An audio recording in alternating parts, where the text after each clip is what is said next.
اصل اشارہ جو ہے وہ سٹیزنشپ امینڈمنٹ بل جو آیا ہے اس کو لے کر کے ہے. اس میں ٹھیک ہے, مجھے اس کے اوپر کوئی بہت زیادہ اعتراض نہیں نظر آتا ہے, مجھے ذاتی طور پر, ہمارے بہت سارے بھائیوں کو ہے اس پر اعتراض, لیکن مجھے بہت زیادہ اعتراض نہیں نظر آتا ہے اگر چند لاکھ یا 20 لاکھ 30 لاکھ 50 لاکھ لوگ پڑوس کے ملکوں سے یہاں آ جائیں اور ان کو وہ کر لیا جائے تو کوئی حرج نہیں ہے. لیکن اگر کوئی مسلمان یہاں ہے تو کیوں آئے گا؟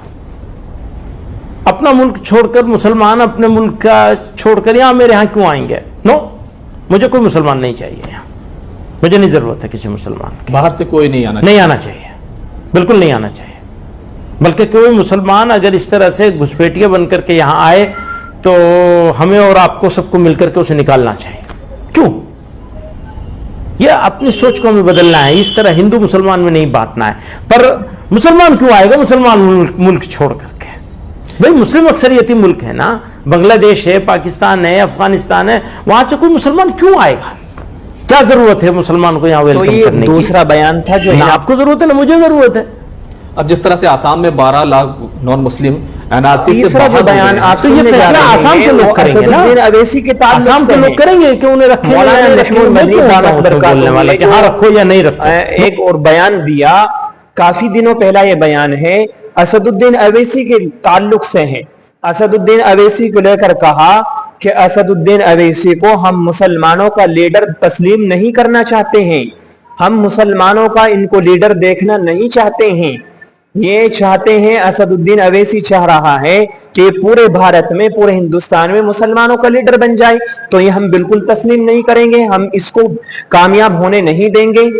ہاں اگر ان کو حیدرآباد میں رہنا ہے تو یہاں تک ہم اس کو برداشت کر سکتے ہیں, لیکن یہ نہیں ہو سکتا کہ پورے بھارت میں ہم اسد الدین اویسی کو مسلمانوں کا لیڈر تسلیم کر لیں, یہ بالکل کبھی نہیں ہو سکتا. آئیے اس بیان کو بھی سن لیتے ہیں.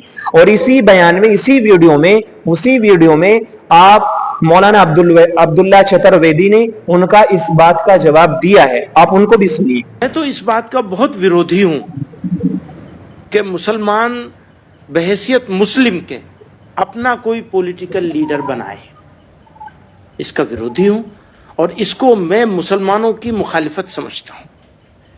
میں ان کو بہت اچھا آدمی مانتا ہوں اسد الدین اویسی صاحب کو, لیکن یہاں پر میں ان سے بالکل ڈس ایگری کرتا ہوں کہ وہ مسلمانوں کے, انڈین مسلمز کے پولیٹیکل لیڈر بننے کی کوشش کر رہے ہیں. اس کو ہم کامیاب ہونے نہیں دیں گے کسی قیمت, بالکل نہیں.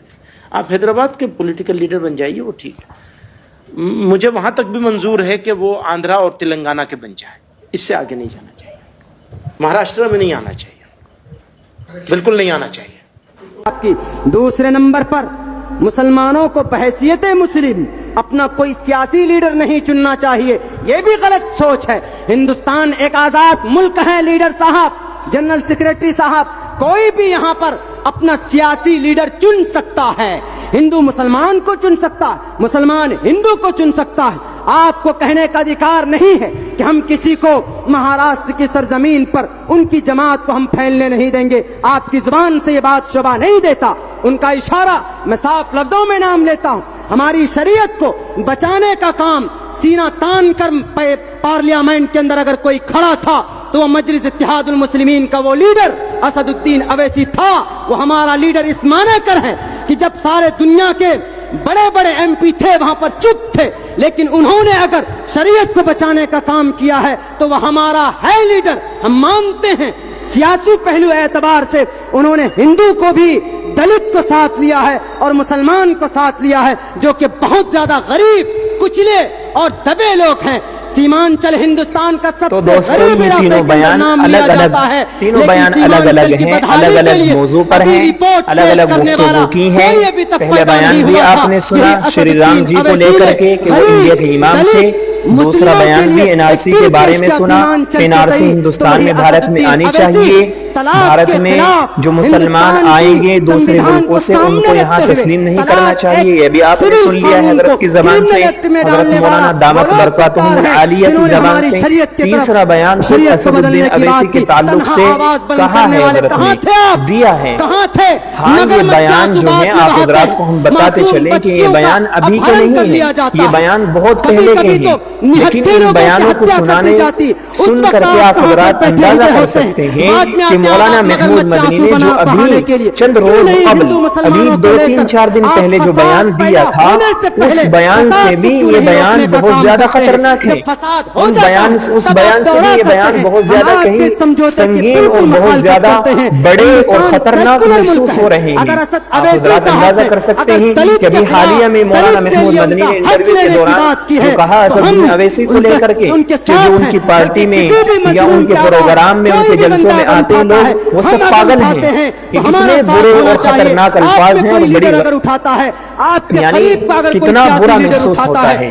تو آپ اندازہ کر سکتے ہیں کہ مولانا محمود مدنی اسد الدین اویسی کو لے کر کے اور مسلمانوں کو لے کر کے کتنے فکر مند ہیں اور کتنا کام اللہ ان سے لے رہا ہے اور کر رہے ہیں. حضرت والا اللہ سے دعا کریں اللہ تبارک و تعالی ہم تمام لوگوں کو اہدنا الصراط المستقیم کے زمرے میں جو ترجمہ آتا ہے اور اللہ تعالیٰ جو اس آیت کے اندر فرماتے ہیں اس پر ہم کو تمام مسلمانوں کو گامزن فرما دیں, صحیح ہدایت ہم لوگوں کو دے دیں, ورنہ معلوم نہیں کون کب ہدایت سے ہٹ جائے اور راستے سے ہٹ جائے, کوئی پتہ نہیں ہے, نہ میرا نہ آپ کا. اور جو ہمارے رہبر ہیں وہ کیا کر رہے ہیں اللہ بہتر جانتے ہیں. اب اللہ پر ہی اس کا چھوڑتے ہیں کہ اللہ تعالی ہم تمام لوگوں کی حفاظت فرمائے, اور جو ہمارے رہبر ہیں, ہمارے بڑے ہیں, ہمارے رہنما ہیں, اللہ تعالی ان تمام لوگوں کی حفاظت فرمائے اور صحیح ہدایت نصیب